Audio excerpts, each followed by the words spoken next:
છ વાક્ય જીવનમાં યાદ રાખજો વિદ્યાર્થી મિત્રો. એમાં પહેલું વાક્ય છે બિલીવ બિફોર યુ પ્રે.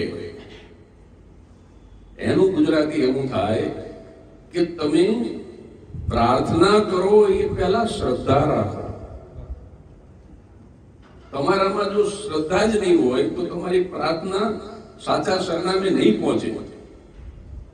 ગાડીના ડબ્બામાં સુરદાસે ભજન ગાયું, પછી હાથ ફેલાયો, ખૂબ જાણીતો પ્રસંગ છે. ઉપર એક ભાઈ બેઠો હતો, રૂપિયાનો સિક્કો કાઢીને લંબાયો, સુરદાસ સુધી પહોંચાયું નહોતું. નીચે એક ભાઈ બેઠો હતો, એને આપ્યો ને એને સિક્કો હાથમાં લઈ અને સુરદાસના છાલિયામાં નાખ્યો.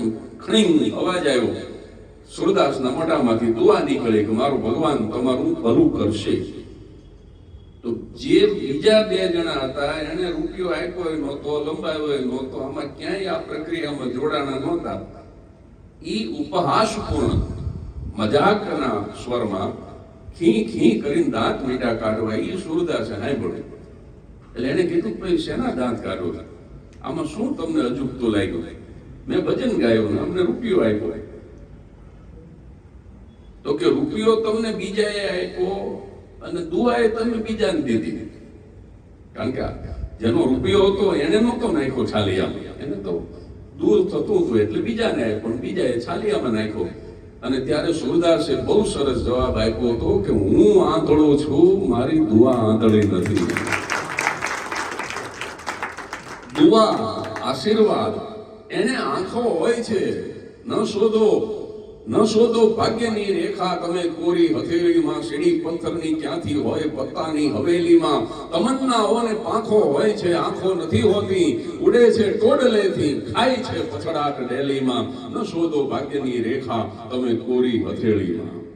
એટલે તમન્નાઓને આંખો ન હોય, દુઆને આંખો હોય, પણ ઈ દુઆ આંખો વાળી દુઆ, દ્રષ્ટિવાળી દુઆ, એ આશીર્વાદ તમારે જો પ્રાપ્ત કરવા હોય વિદ્યાર્થી મિત્રો, તો તમે જ્યારે પ્રાર્થના કરો ત્યારે તમારામાં કોઈ એક તત્વ, તમે ઈશ્વરને માનો, અલ્લાહને માનો, જીસસને માનો, તમારે જેને માનવા એને માનો, પણ એ તત્વ પ્રત્યેની શ્રદ્ધા રાખીને. એટલે પહેલું વાક્ય બિલીવ બિફોર યુ પ્રે. બીજું વાક્ય લિસન બિફોર યુ સ્પીક. અત્યારે મોટી સમસ્યા એ છે કોઈ કોઈનું સાંભળતું નથી. અત્યારે કોઈને સાંભળવાની સાવ શક્તિ ક્ષીણ થઈ ગઈ. તમે પોતે જ તમારા વિચારો રજૂ કરી દો. સામે વાળો બોલતો હોય તેની વાત કાપીને બોલવા માંડો. હું કવિ સાચું, કોઈનું સાંભળતું જ નથી સાહેબ.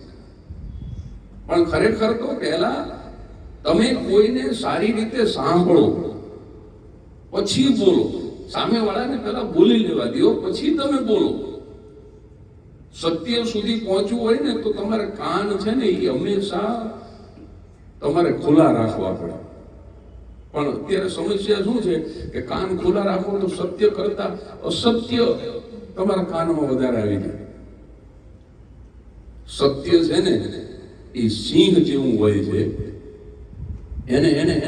એને કોઈનાથી ડરવાની જરૂર નથી. સત્યને છૂટું મૂકી દો, એ એકલું કાફી છે. પણ સત્ય માટે એક વાક્ય સાથે અને સાથે એવું પણ છે કે સત્ય છે ને એ પરેશાન થઈ શકે, પરાજિત ક્યારેય ન થઈ શકે. એટલે સત્ય શું છે એ જાણવા માટે પહેલા કાન ખુલ્લા રાખો, પછી તમે બોલો. એટલે બીજું વાક્ય એ છે કે લિસન બિફોર યુ સ્પીક. બોલતા પહેલા સાંભળો. ત્રીજું વાક્ય એવું છે મિત્રો કે થિંક બિફોર યુ રાઇટ. તમે કાંઈ પણ લખો એ પહેલા વિચારો. પરીક્ષાની અંદર પણ તમે લખતા પહેલા વિચારજો. તમે કાંઈ પણ લખો એ પહેલા વિચારો સાહેબ. અત્યારે સમસ્યા શું છે કે વિચારવા માટે માળા રાખવા પડે એવું થઈ ગયું. હા, ખરેખર એક ભાઈએ છાપામાં જાહેરાત આપી કે વિચારવા માટે માણા જોઈ છે. બેકારનો તૂટો નથી. 400 હવે તો હજી દુકાન ખોલે ને તાળા 3 વાર આમ કર્યું તો 400 ઉભા કરવા. એ કે તમારે બધાને નોકરી રહેવું છે કે હા. એમાં એક આવ્યો તો બેકાર. એ કે તમે શું પગાર આપશો? તો કે હું મહિને ₹1,00,000 આપીશ. તો બોલો કે પણ તમારી આવક 35,000 છે અને તમે લાખ આપશો કેવી રીતે? તો કે એ વિચારવાનું કામ તારું ના. વિચારવાનું તને બોલાવ્યું કે મારા પોતાના 35 છે તો હું લાખ કેવી રીતે આપીશ? એટલે પહેલા વિચાર, થિંક બિફોર યુ રાઇટ.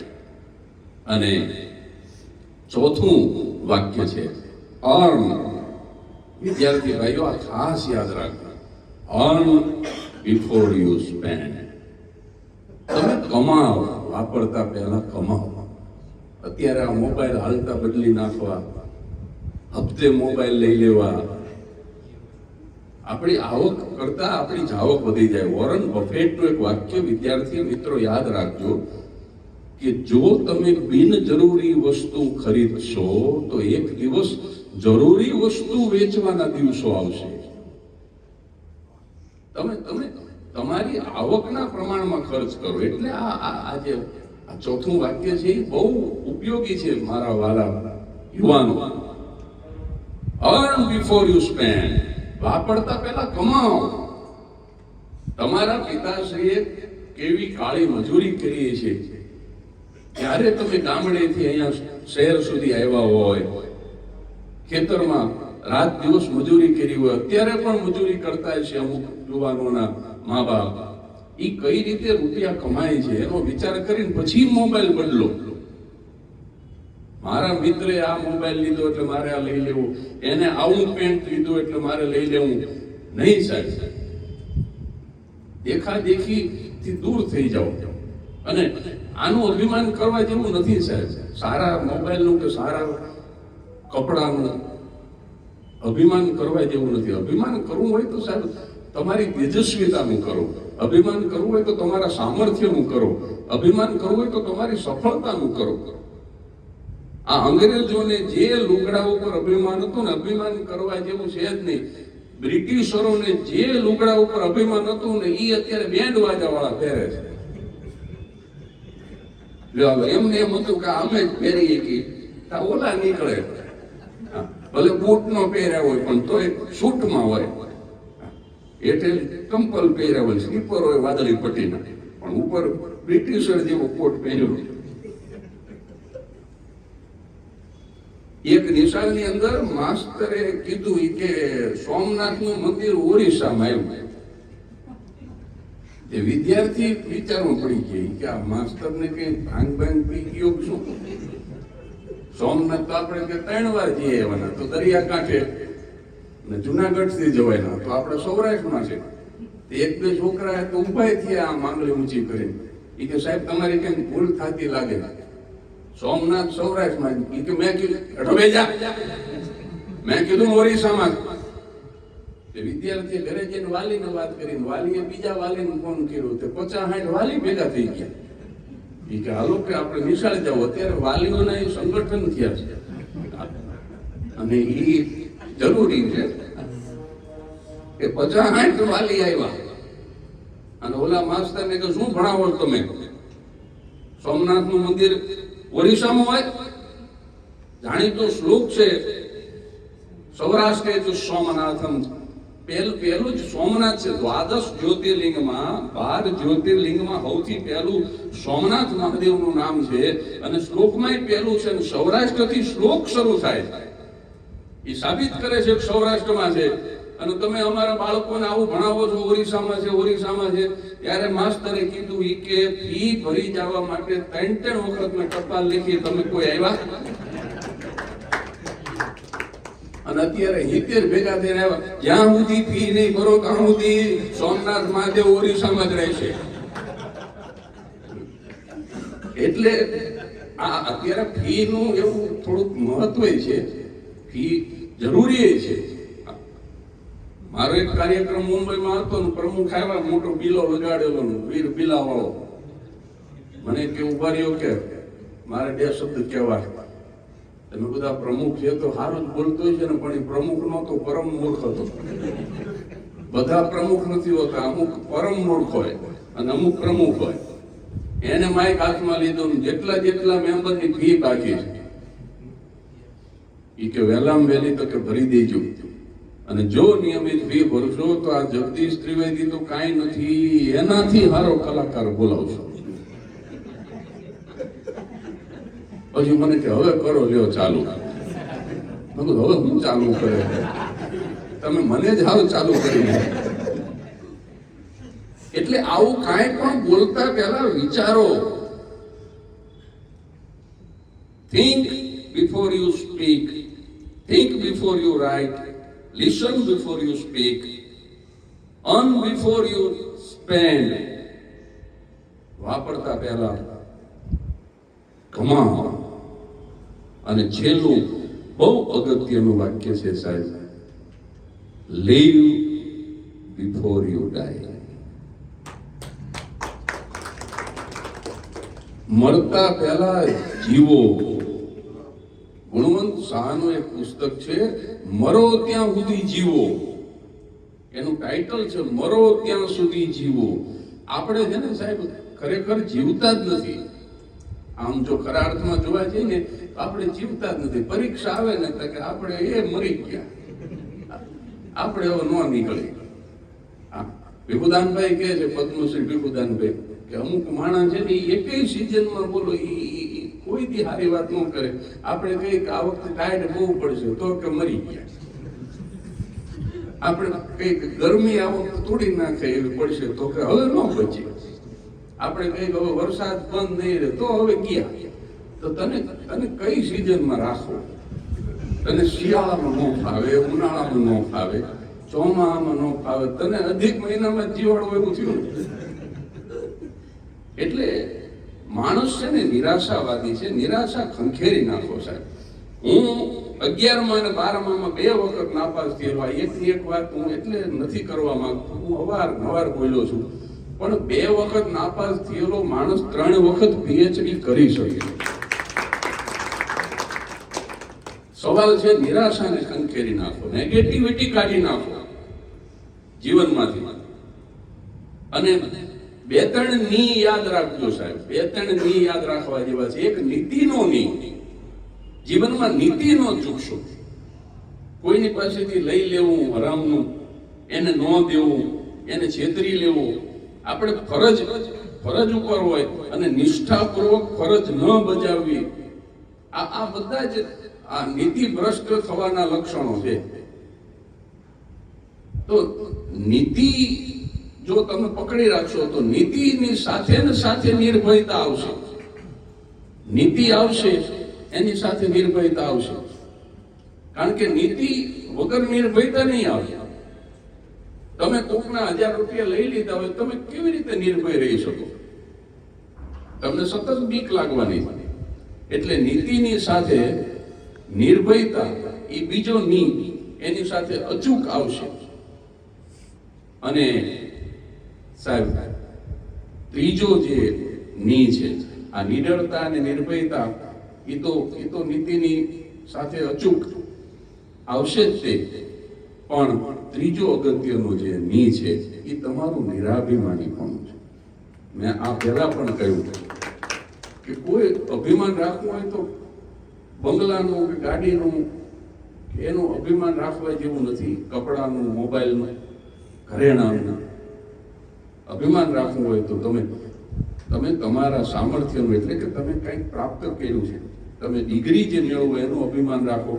તમે પદ ક્લાસ 1 અધિકારી સુધી આ સાહેબ ધીમે ધીમે પહોંચ્યા, અને અત્યારે એમની પાસે હોદ્દો છે, એ ઊંચામાં ઊંચો હોદ્દો છે ગ્રંથાલયના ક્ષેત્રનો.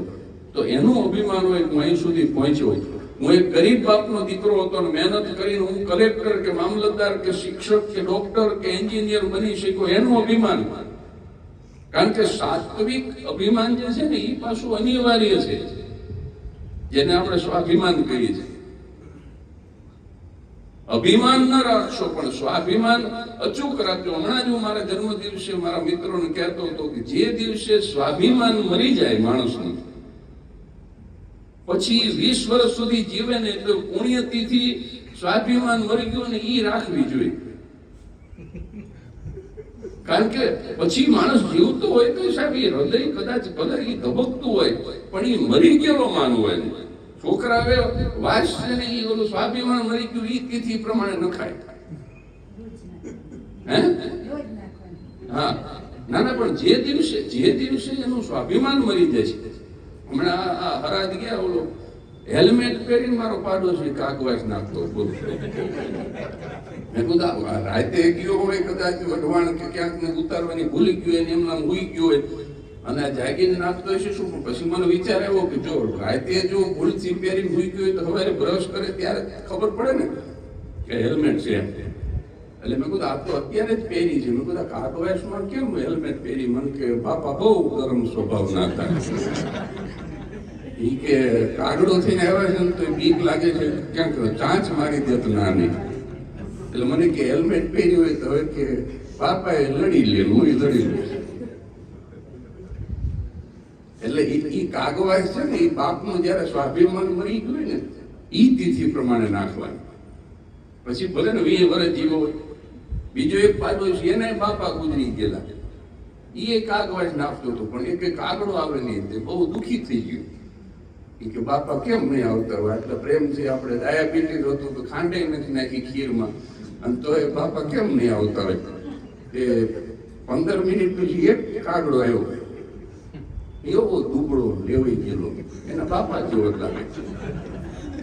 તે આમ આમ આમ ચક્કર ફરે પણ લેન્ડિંગ ન કરે. તો પાછો દુઃખી થઈ ગયો કે બાપા કેમ ઉતરતા નહીં હોય? પછી એનું ધ્યાન ગયું એને બાજુ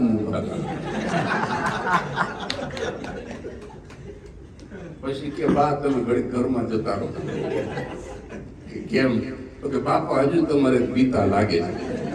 પણ એની બાએ જે જવાબ આપ્યો એ સાંભળીને મને ત્રણ દેતા આવડ્યું. એની બા કે કાંઈ મોહ મારાથી પીતો નથી, એને પહેલેથી જ મારા હાથનું ભાવતું નહોતું. અને આ જોક અહીંયા પૂરી નથી થતી, અહીંથી શરૂ થાય છે. આના પછીનું વાક્ય છે ને એમાં પ્રાણ છે. એની બા કે કાંઈ મોહ મારાથી પીતો નહોતો, એને પહેલેથી જ મારા હાથનું ભાવતું નહોતું. ઈ સામેવાળી સવિતાના કોરડે ખીર ખાઈને આવ્યો છે. મેં કીધું આ કાગડો ઉતરે પેલા ભડાકો કરીને મારી નાખ્યો. એટલે